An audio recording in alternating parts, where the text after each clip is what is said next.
It's difficult, but the facts are that when I told my husband that I wanted a divorce, he decided to murder me. He had apparently planned it for a long time, so that when the time came for me to reject him, he could act quickly. Our three children were staying next door that night, so after several hours of talking with him in our home, I got up to walk next door and remain with the kids. It was 3 o'clock in the morning. I got as far as the front door before he bolted in front of me and locked it. He hauled me into our bedroom, pinning my arms behind my back. He tossed me onto the bed. He then climbed upon my back and sat over my abdomen. As I looked at him, I noticed something shiny in his right hand. As the sparkling thing approached my face, I threw my palm up to stop it. It was the shiny new 8-inch sewing scissors I'd just purchased a few days before. All I knew was that the object had to be stopped, without even recognizing it was a pair of scissors with the open blade. We fought over the object in his right hand, and because I had a death grip on it, he had to wrench it from my grasp. As he did so, the blade of the scissors severed all the nerves and tendons on my left hand, rendering it useless. I screamed, but no one could hear what I was saying. I knew no one would come to my rescue. I could see the wrath on his face as he held the scissors high above his head again. This time, my hand was worthless to defend myself. He then proceeded to sever my waist-length golden hair. He stabbed me on the top of my head while getting the scissors so close to my scalp. He locked my arms behind my back again and pulled me into the master bathroom after chopping off all my hair and flinging it everywhere. He closed and locked the door, then grinned at me. "What are you going to do to me?" I asked. "I'm going to shave your effing head," he replied. He then proceeded to smear shaving cream all over my head. We both found that I'd been wounded when he raked a single-edged razor over the top of my head, since blood spurted out 2 feet and covered the wall-sized mirror that I was facing. This enraged him because he needed to clean all the blood off the mirror before he could carry out the rest of his plan, which included having me observe what he was doing in the glass. He did, in fact, shave my entire head for approximately an hour.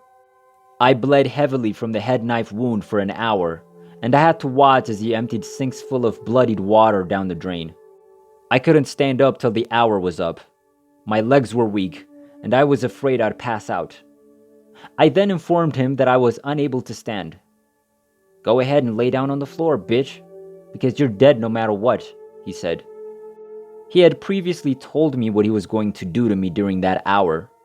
Apart from warning me he was going to cut off my nose and breasts, his final plan was to set fire to me with gasoline. I was aware that he had a 5-gallon can in his garage. "Please, dear God, let this cup pass from me. I've been praying for an hour. Nobody's coming to save me. No one heard me scream. No one." It was at this point that I realized I was in 2 locations at once. I exited my body and traveled via a light tunnel to a magnificent light. The door swung open. I knelt down and noticed that I was wearing a dark robe of some kind. As I knelt, I looked up to find Jesus crucified to the cross in front of me. He locked his gaze on mine. I've never seen such eyes before or after. I asked him, without saying anything, "What do I do?" as he gazed into my eyes. He said, "Forgive him," without saying anything. It was completed as soon as he said the words. The forgiveness occurred at that precise moment. I was entirely restored to my body in the restroom, but everything had altered, and I was aware of this. My spouse continued shaving my head while I was gone, until there was only 1 inch left to shave. I opened my mouth and began to speak, using words over which I had no conscious choice or control. "The water will make everything okay," were the final words that came out of my mouth. When I mentioned the word water, he put down the razor blade and seemed to go into a trance. He looked at himself in the mirror, as though anticipating my next remarks. "Everything is fine," I said again. "Everything will be healed by the water." He kept looking into the mirror, waiting. I then told him to remove his clothing and enter the shower. My white shirt and blue skirt were stained with blood from the knife wound on my skull.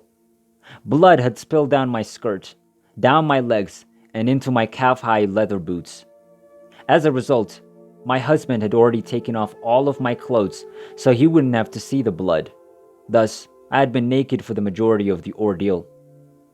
I told him to take his clothing off at this point. He stared off into space as he unzipped his shirt and removed his blue jeans. "The water will make everything all right," I said again. I reached over with my right hand and turned on the water in the tub. I felt the water and found it to be warm, not scorching. I turned on the shower by pulling up the nozzle, reaching up and aiming the shower head towards the back of the shower. I opened the shower door and beckoned for him to come in. He did. He positioned himself at the rear of the shower so that the water hit him at the nape of his neck. "Everything is okay," I said, as I hopped into the shower behind him. "Everything will be healed by the water."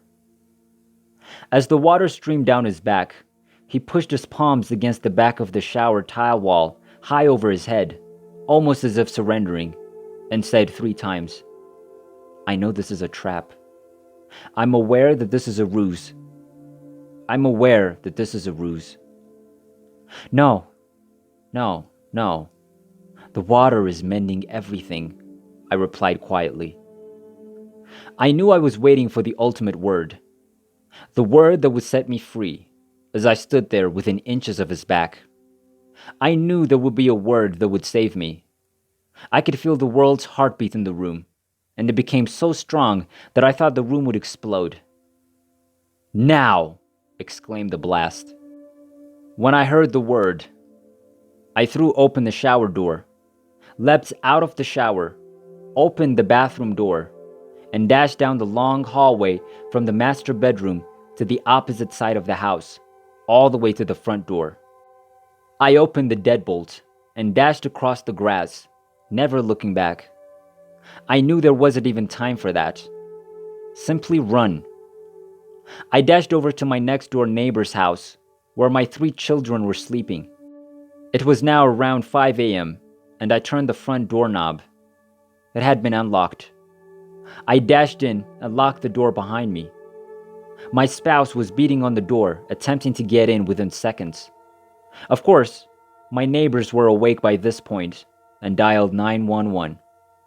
Everything that happened after that is another long story, but all I knew at the time was that I was alive. I had only one thought: I'm alive.